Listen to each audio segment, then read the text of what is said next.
It says that, quote, the accommodation units will be regarded as family units.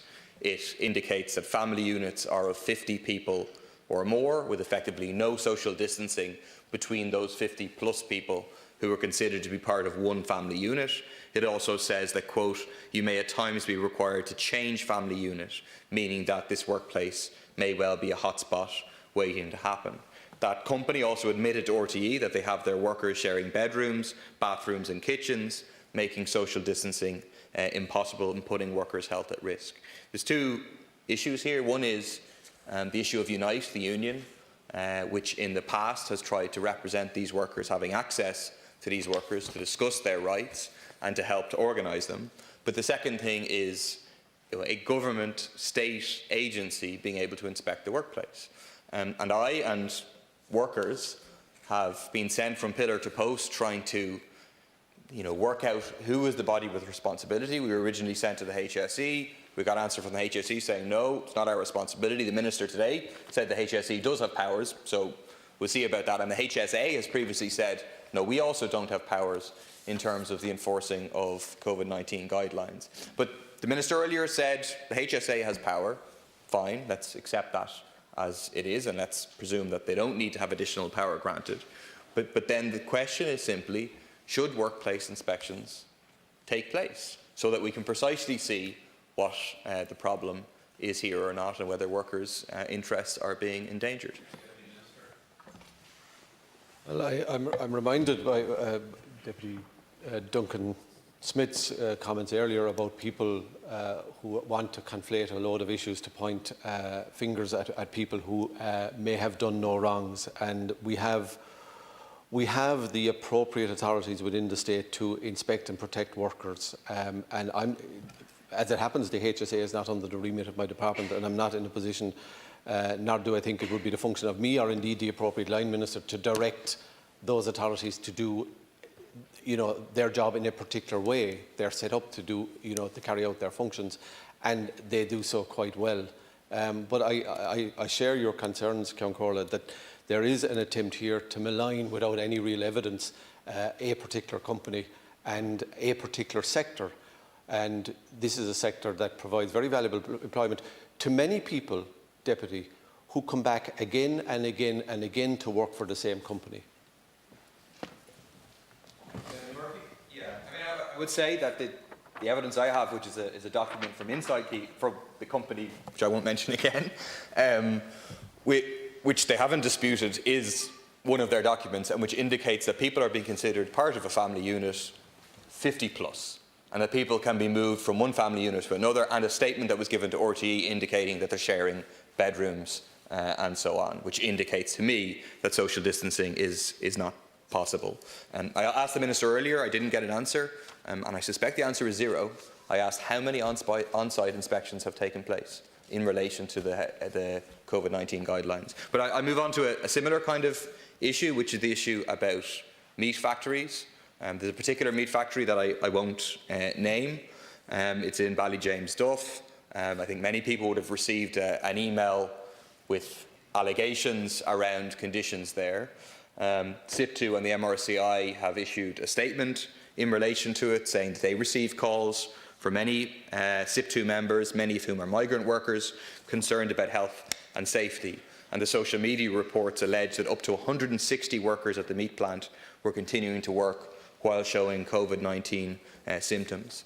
Meat factories and others could follow the nursing homes in becoming the next big COVID clusters. The response of the Department of Agriculture originally was to say that the responsibility for health and safety lies with the management of each meat establishment, taking into account the relevant public health advisories issued by the HSE and other government agencies. That simply isn't good enough to say that the companies are responsible and we wash our hands of it.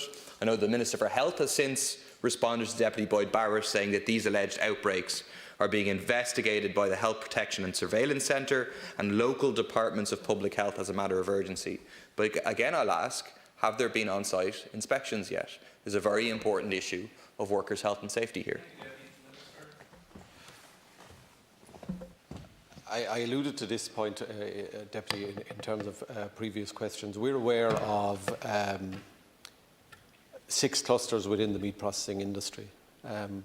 We have direct staff and contracted staff in those operations and work closely with management and with the HSE, and I'm assured that all steps are being taken. I mean, the import of your question seems to be that management in these companies would in some way jeopardise the ongoing production of their own plant operations.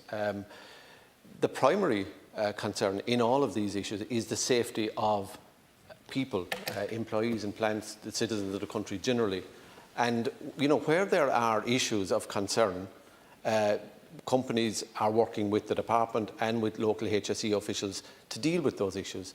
I'm aware that there have been testing carried out on workers in conjunction because of cooperation with HSE and management, and that's as it should be. That's as it should be. But I mean, this is a pandemic. People get infected from one source or another. You know, plants have responded by reducing throughput, by social distancing, by perspex screens, by a host of initiatives that are appropriate in various different work places, including in the meat industry. And that's as it should be. But we're involved in an industry that is critical to the food supply chain, to keeping supermarket shelves stacked, etc., but not at the expense of putting the workers in jeopardy. And I'm assured from the information I have in my department and the staff who are working in those places and their cooperation with management and with the HSE that everything is being done in the first instance to protect workers. Murphy? I don't share the touching faith of the Minister in the attitudes of all these employers, to be honest. Why am I not surprised? Because I think they're not driven primarily by the safety and the health of their workers. I think they're driven primarily to maximise their profit, and sometimes the workers' health and safety can be sacrificed at the expense of that, and that is the allegation of some of these workers. In any case, the final question I have is about the future of agriculture. There's a crisis for small farmers who are facing the brunt of this crisis right now.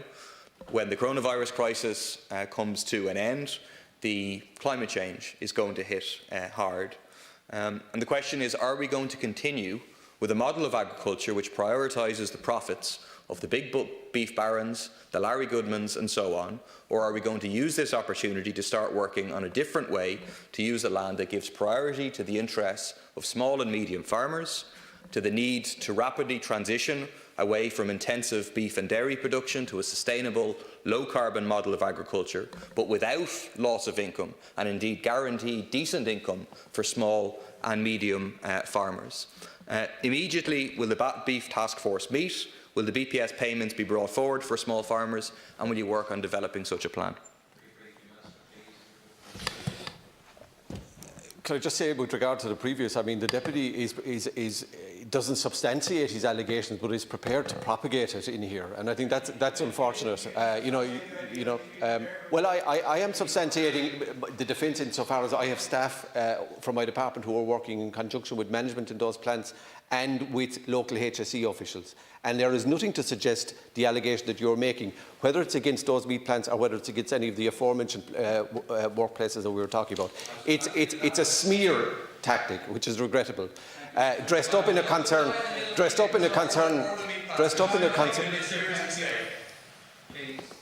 we move now to the regional independent.